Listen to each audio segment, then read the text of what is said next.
As we enter the war room, today's topic, trading down and drafting Michael Penix Jr. a little bit later on in the draft. Right, here's the scenario, guys.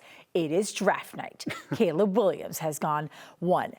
Drake Maye has gone 2. The Giants just offer you the bag, 3 firsts, including number 6 this year. Are you making a deal and trading for Michael Penix Jr. or doing something else?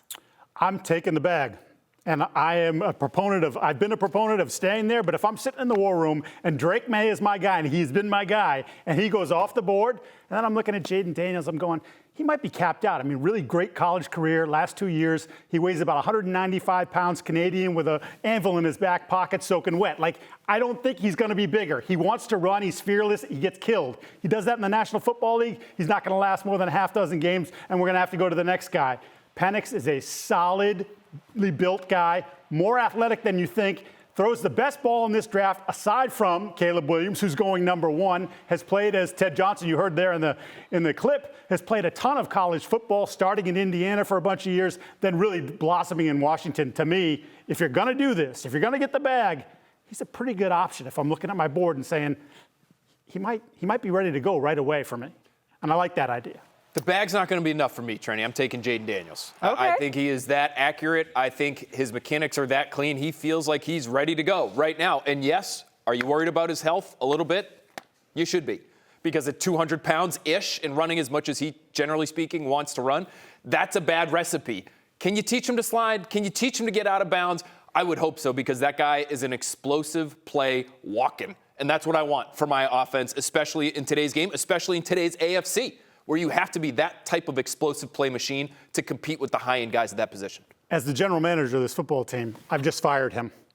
Fired. He's out. Why are you firing him? It's not a collaboration here. I still have to make the final decision. And to me, this is the best decision for the football team. Who said I'm beneath the general manager? What if I'm Robert Kraft? I just fired you. You can't fire me. I fire you. So why are you against Michael Penix Jr.? Because I'm going to be honest, in this scenario that we presented, where you have J.J. McCarthy or Jayden Daniels both still on the board, I might go J.J. McCarthy. But let's say I don't like him.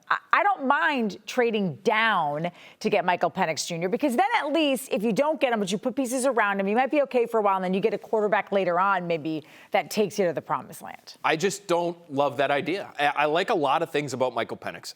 I love his moxie. I love his gusto. I love the fact that he's been through some really difficult times. The guy wondered if he was ever going to play football again after going through one of his 4 season-ending injuries over the course of his career. I love that he's been through that. I love that he won at a high level at Washington and that he made some really good receivers, probably even a little bit better, because that guy has a cannon for a left arm.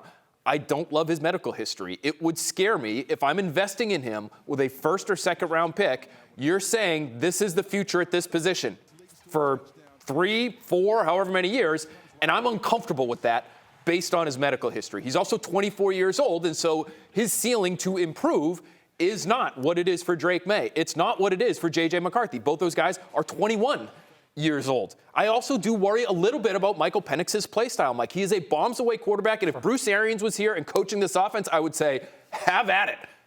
They don't have the weapons for that kind of offense. They don't have the offensive line for a pocket passer the way Michael Penix is, generally speaking, approaching his job on the field.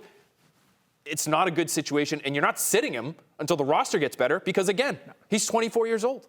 You talked about those sort of like, well, is he because he's 24 years old, but yet you mentioned that you would take Daniels, who's 23, turning 24, and has had that same sort of experience in college football and played a ton of games over 50 games. Gives you way more athletically.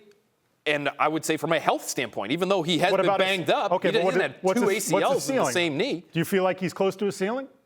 If he is, his peak, I already know because I've seen it, is greater than Michael Penix's peak. And I want to go back on one other thing that you said there. So if you draft Both coming from phenomenal situations, by the way. 100%. Michael Penix is throwing to 3 guys that are all going to be drafted by the time the 3rd round is over. Yep. And he played behind arguably the best offensive line in football. Jayden Daniels had the 2 best receivers that are teammates on any team across the country, and 2 really good offensive tackles that'll get drafted high next year. Both great situations. Daniels was more productive than Penix. So in the scenario I presented for Boston Sports Journal, where I had them trade up from 34 to 33 to take Penix, one of the rationale behind it is, like, I'm not committed to him. If he sucks, if I have him for a year and I don't see it, he's a 2nd-round pick. yes, it's an investment, but I was picking up extra picks in my scenario. I got another second-round pick there, so I'm picking it not only 33 but 44. So if it doesn't work, it doesn't work. It doesn't work. That's a loser's mentality, and I won't accept it. I won't allow it here in my war room. I have multiple first-round picks in 2025. If it doesn't work, shrug your shoulders. Right. No, we could have got a receiver there. We could have got a starting-level tackle there. We are lucky if we're the New England Patriots. We already got a receiver. Because we have Malik Neighbors. I got us one of the best receivers in the draft.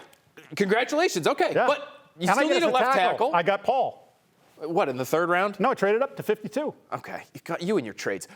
That's what the mock drafts are all about. It's opportunity cost. It's not a second-round pick and shrug your shoulders. This team has so many holes. They need to use 34, which is almost a first-round pick. It's a very high second-round pick to take a player who can play, not a quarterback who's going to be done in 2 years and shrug your shoulders. Sorry.